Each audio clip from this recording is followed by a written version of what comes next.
Hello friends, welcome back to my channel. If you're new here, hi, my name is Gena and let's talk about plants. So in today's video, I have some plant chores to do and I thought we could do them together. So I've kind of mentioned this plant not too long ago, my Peperomia Hope, which hangs in the room right here, which I will show you in just a second. But it is a crazy wild grower and it has now managed to make it to my desktop, the top of my desk. It is hitting the top of my desk and I want to propagate this plant. So, and bonus, the propagations will eventually end up in my shop, thepinktrellis.com. So if any of you out there have been looking for a Peperomia Hope, I should have some before too long. I have a feeling these will grow really fast. It's just, I have never propagated this plant. This will be the first time I'm cutting it. Actually, let me show you the plant so you can see.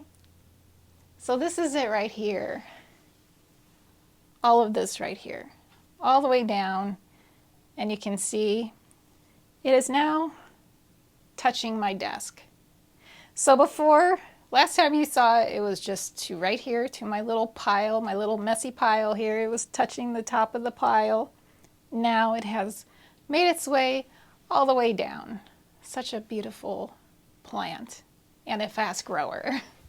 So in the past, when I have brought up this plant, when I've shown this plant in the comments, every now and then I get a few people who say that they just they're not very good at growing the Peperomia Hope, and they've lost their Peperomia Hopes, like multiples they've tried, and they lose them. So we'll kind of go into that, my thoughts on why I think that is happening to some of you, and while we're at it, let's just talk a little bit about the hope. So the Peperomia Hope is, I believe, what they call a cultivar, which I believe is like, it's a cross between two different peperomias. And I wrote it down because there's no way this brain is going to remember these names.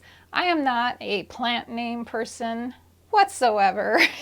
So you will see me looking at my little cheat sheet a lot here. So this Peperomia Hope is a cross between the Peperomia depiana, name will be up here, and the quadrifolia. So this is a plant that someone created. It was not something that was found in the wild.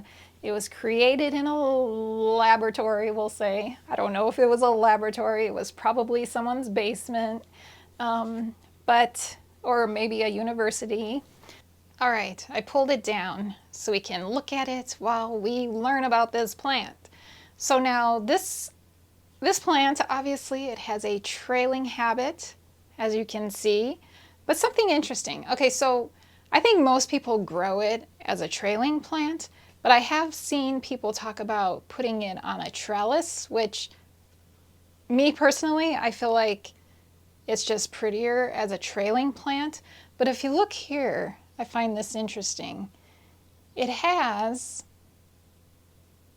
tried to grow up the strings of the plant hanger, and it was sticking like straight up. It was straight up. It has fallen down because I moved it and that's what it's doing. But so I suppose if you wanted to try growing it as a climber, it probably could be done, but I think it looks its best. It's just this most beautiful when it is a trailing plant. All right, so this plant hangs in front of my northeast facing window.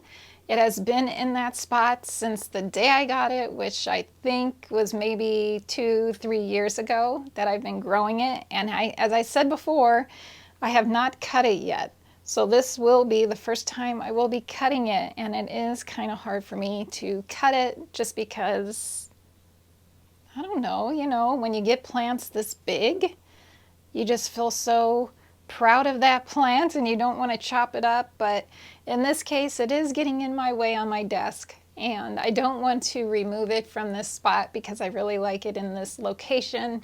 So I'm just going to chop it. I'm not going to chop it like too much though, but just enough to get it out of my way. Maybe a little bit more. All right, so trailing plant sits in a northeast facing window. So now I have read, people have put this plant in many different positions in their homes, like in front of northeast facing windows, in front of east facing windows, in front of west, south, southeast, northeast, northwest, all of them. I've read them all and they've all done really well. So as long as this plant is getting some nice bright indirect light, and even it can handle a little bit of sun in the morning. Mine in the summertime does get some sun in the morning. It looks so pretty. It can handle that. Personally, I would not try putting this right in front of a south-facing window in the middle of the heat of summer, because I think you will scorch this plant for sure. But in addition to it getting this northeast facing light, I also have a lot of grow lights in this room, so it gets light on all sides. And let's see here. Oops, just knocked a leaf off. But you know what? We can propagate that leaf, and we'll talk about that in a little bit. So this is the side. I believe this is the side that faces the room, and it is the fuller side. That's the back side. This is the side that faces the window. So that's interesting to me, that it seems like it prefers light it's getting from grow lights, which are not brighter, I don't think are brighter than the light coming from the windows. So that's pretty interesting to me. Now I did read it can handle medium to lower light. So maybe, yeah, it's just interesting to me. And also on this side here, the side that faces the window, look how it's bleached a little bit compared to this side. So I would say medium light might be the best for this plant, like a medium, if you want to get a nice darker green foliage. But of course it can handle the brighter light.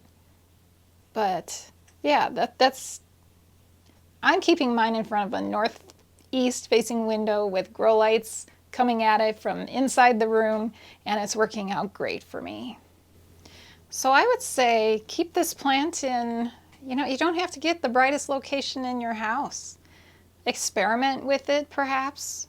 I wouldn't keep it in low light, definitely not low light, but I think you'd be perfectly fine with a medium light situation.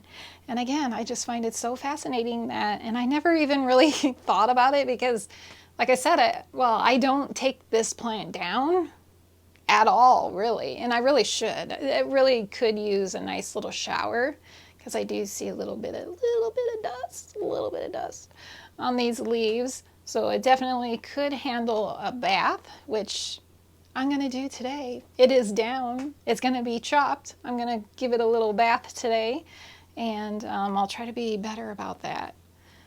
I'm not always so good about keeping my plants dust-free. So yeah, medium light. Try it. See what happens. All right. So in nature, peperomias are found tucked in between rocks. They're coming out of rocks. So like this plant, the leaves on it are very succulent-like. So it can dry out. However, it doesn't want to, it has very delicate roots. So you don't want to let this one put it in drought-like conditions, because it's not going to be a happy plant. And ways you can tell that your plant needs more water is you will start to get curling leaves, which my plant does experience curling leaves. Yeah, however, curling leaves can also be a sign of overwatering. And isn't that just lovely how our plants, many different types of plants, Scindapsus, they'll get those curling leaves like this. But it could be from overwatering. It could be from being too dry. It could be from overwatering. Sometimes I wish plants could tell us. like actually verbally tell us, not just by showing these little wrinkles, but tell us, hey, I'm thirsty. Hey, lay off on the water. It would be very nice. Or maybe not. Maybe that would be like pretty crazy. My house would be a very noisy place. But anyway, so for me, what has worked out well for me is I have put mine, as you can see, in terracotta. A very natural porous material. It allows the plant to dry out nicely.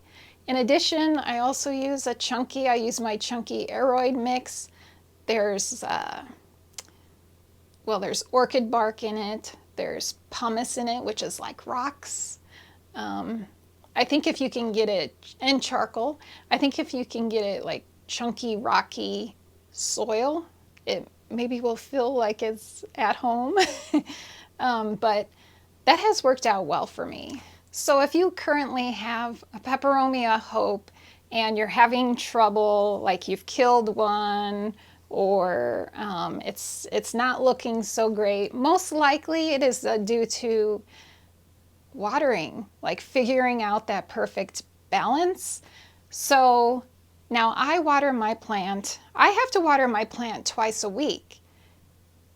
And most people, I mean, I've seen people saying they water it like every 2 weeks, maybe even longer than that. And I'm thinking most likely their plants are kept in maybe a nursery pot, like a plastic nursery pot, which is going to hold that moisture more. Perhaps their soil is less dense, so it holds moisture more. Either like a plastic nursery pot or ceramic. Ceramic, like terracotta, is so porous, and it just like really lets the plant roots breathe. So I think when people have problems with overwatering their plant, it's because of the soil that it's kept in, and also the vessel, what type of vessel they're using. So that is why I highly recommend. I have had great success with this plant, and I think my method of terracotta with a chunky mix is just like, it's the key. Now, there is a downside to it in that I have to water, in order to keep it from not getting curly leaves like some of these are curled up, I have to water twice a week. And when I don't water twice a week, I can tell, I can see. Now, it doesn't kill the plant, but it's not going to be its happiest. So I feel safer with this setup, and I'm okay with watering twice a week. So it just works out well for me. If you are not able to do something like that, stick with plastic or ceramic, but just don't. You're going to have to be more careful about making sure you don't overwater the plant. And basically, you want to let it dry out like halfway. If you can even get, I can never, they say stick your finger in there and see how wet that soil is. My soil is so chunky, like there's so much orchid bark and pumice and stuff in there. I can never get my finger in there. So I use a moisture meter for most of my things. So either use, your finger halfway down. If it's dry, water the plant. Or, use the moisture meter, but yeah. So there are multiple ways to have a happy plant. My way may not work for you, but I'm just sharing my experience. So if you have had a lot of trouble with this plant, but you haven't tried what I'm doing, give it a try and see how it works out for you. So I think that is all I wanted to say about the plant. Like things that I do. Okay, I do fertilize. I do, in case you have a question about fertilizer, I do fertilize. I fertilize as much as my other plants. So in the summertime, in the growing season, I fertilize every 2 weeks. In the winter, once a month. So lately, this one has just been getting once a month fertilizer. And yeah, so I guess that is it. So now I'm going to put this back up there because I want to start chopping this plant. I'm going to propagate this plant. We're going to propagate this plant together, and we're going to make some new plants out of it. All right, so I've gathered all of my supplies here. I've got my scissors, I've got my soil. Oh, I do need my potting mat, which is right here. So I need to figure out just how much of this plant I want to chop. As I said, I think I said I'm not super crazy about having to chop this one up because I love a nice full mature plant, but of course it will grow back. And bonus of chopping it is I can put some in my shop for you guys. So in the process earlier of making this video, I did manage to knock off only 2 leaves, which is pretty good, I think. Only lost 2 leaves in the process of taking that plant down and moving it all over and whatnot. So let me grab my scissors and see where exactly I want to chop this plant. I'm just gonna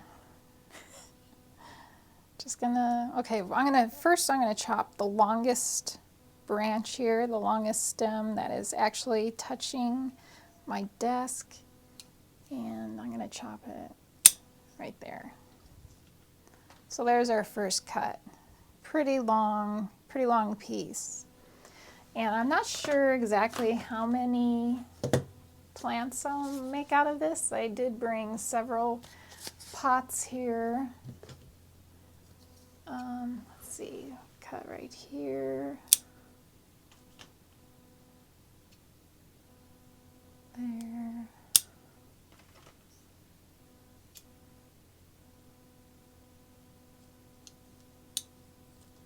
This hurts. It does. It hurts to cut this one up.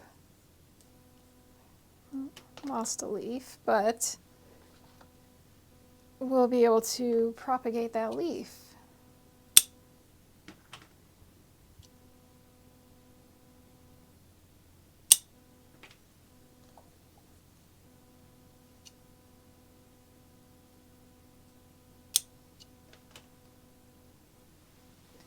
All right, you know what? That doesn't look so bad.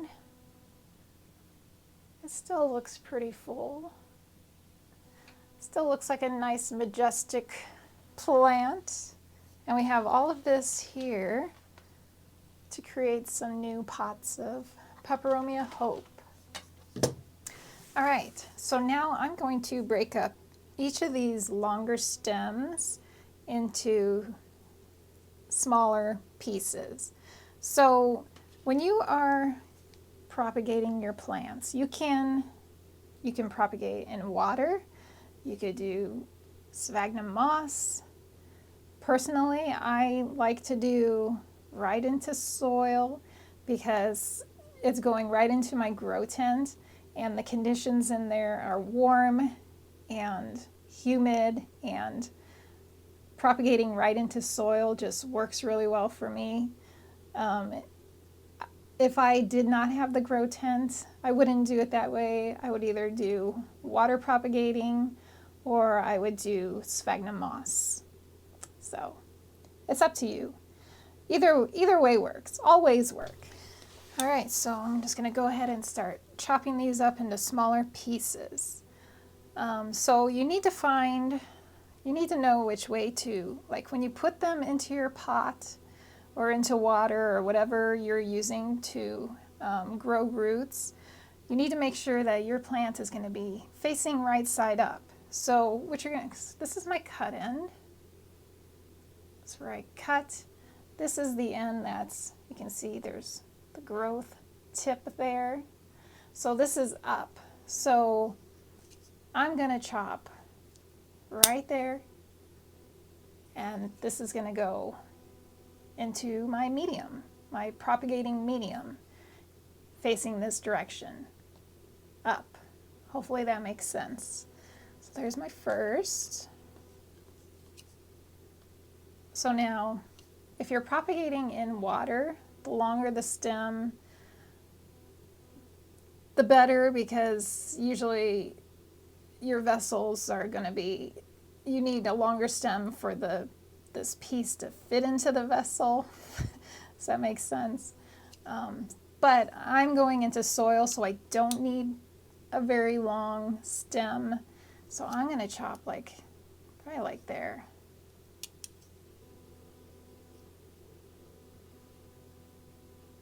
And then this is extra here. You can get rid of that.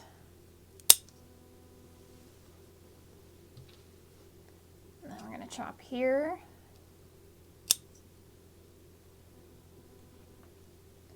Get rid of this excess. Chop here.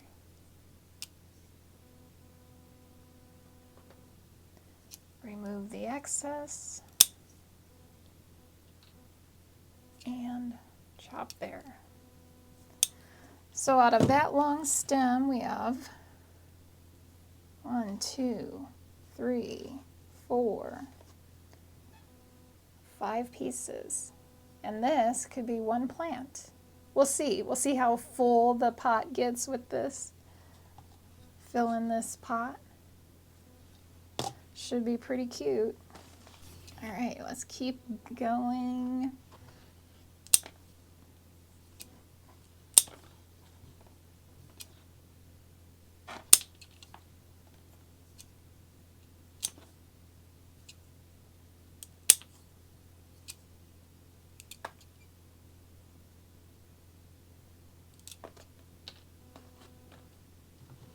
So in addition to rooting in this manner, I mentioned I knocked off a couple of leaves earlier.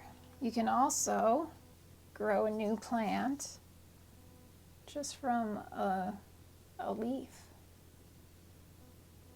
Just stick that into the soil, or, I mean, it's going to work. You're not going to be able to water propagate something like this, but if you're planting right into soil, it's going to work great.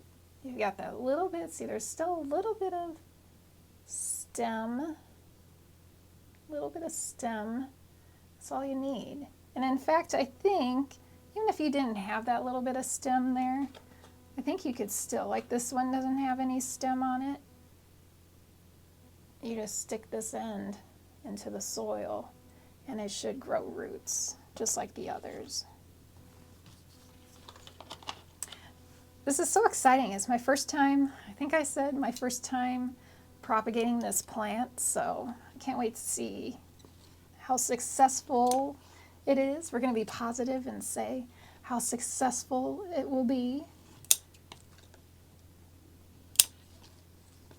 And I really think they're going to grow really fast. They just seem like the type of plants that will grow really fast.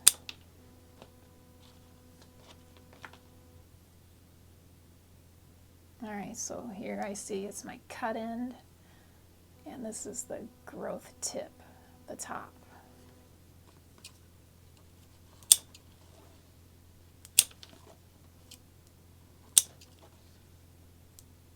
And then the new growth is going to come out right in this area. That's why we remove that extra, because you really don't, it's going to die off anyway. So might as well just get rid of it. All right, so I ended up with, it looks like we're going to end up with 6 pots of Peperomia Hope. Pretty crazy to think that that beautiful long plant is now cutting it, even though it was so hard to chop it, it's now going to be 6 beautiful new Peperomia Hope plants. So each of these pots, each of these 6 pots, I think each should have 6 stems. So that should be a really nice full pot. So I like to use some sort of rooting hormone when I plant my propagations, just to give them a little extra boost, I guess. I think it works. I don't know if it works. I assume it works, but it just gets those roots growing more quickly. So now we can just start putting our little stems into the pots.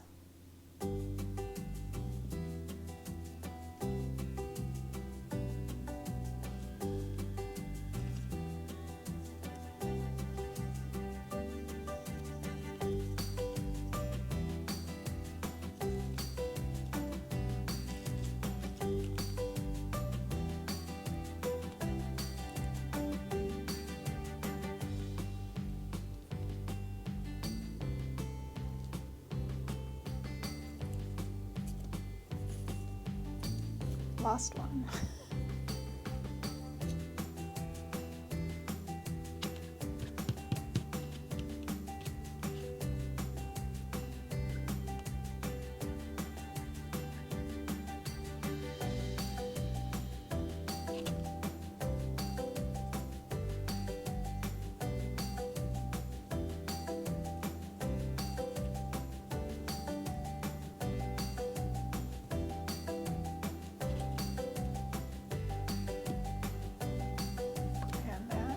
Our first pot. It's pretty full. All right, so I got them all potted up, and it actually ended up being 5 pots because some of the pots were just looking a little bit too bare. I wanted them to be nice full pots, so instead of 6 we have 5. So now we're going to take these to the sink, water them really good, and actually, I could do it right here. I have my watering can right here. So we're just gonna water these really good.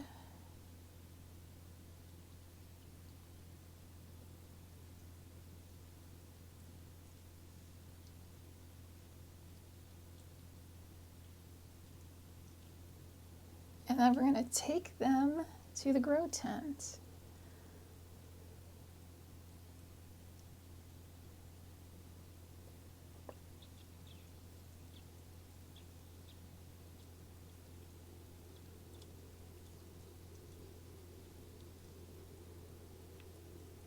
Can you hear that?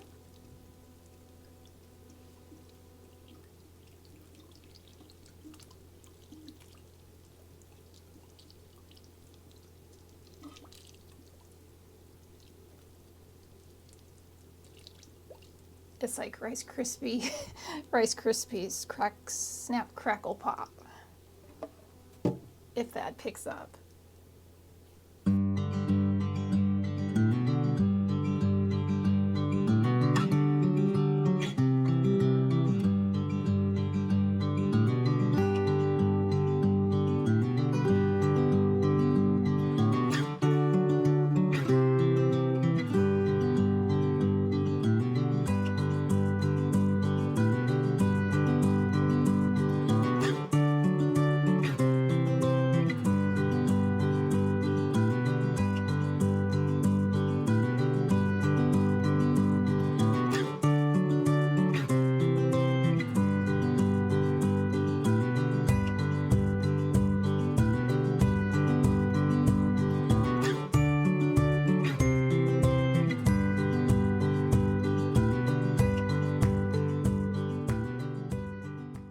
All right, so the babies now are officially in the nursery.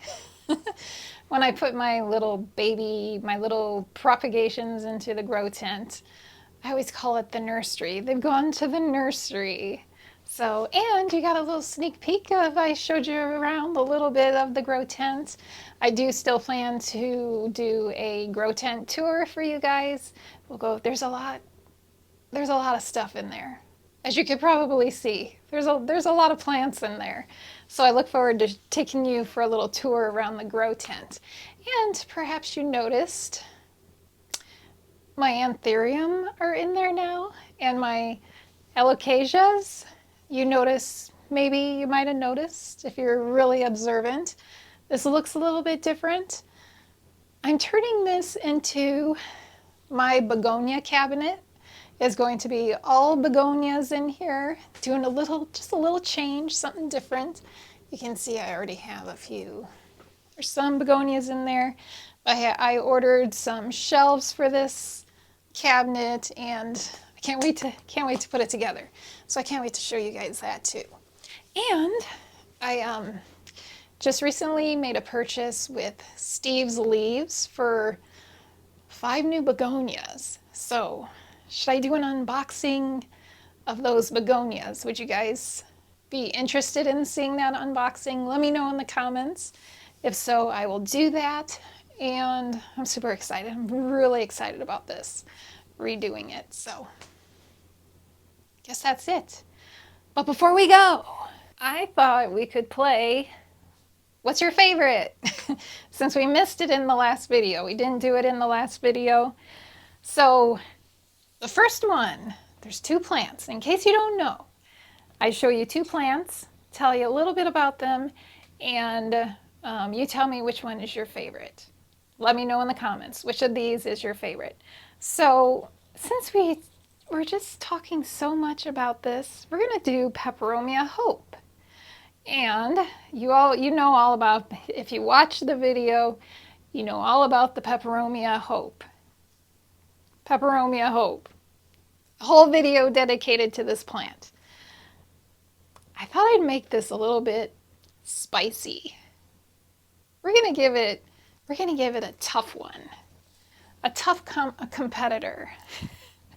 Are you ready for it? Stay, don't fall. Okay, are you ready? Against Peperomia Hope, against, this is Hoya croniana Super Silver. A Hoya, can you believe it? I'm putting the Peperomia Hope against a Hoya. Is that insane? Probably. But we just, talk so much about this Peperomia Hope that I thought this would be fun. So now this Hoya here, Hoya croniana Super Silver, pretty much the same care, very similar care, except this one is in ceramic, and I do water it once a week, not twice a week. This one gets watered twice a week, but it's under grow lights. They're both in this room. They're both really beautiful growers. So which is your favorite?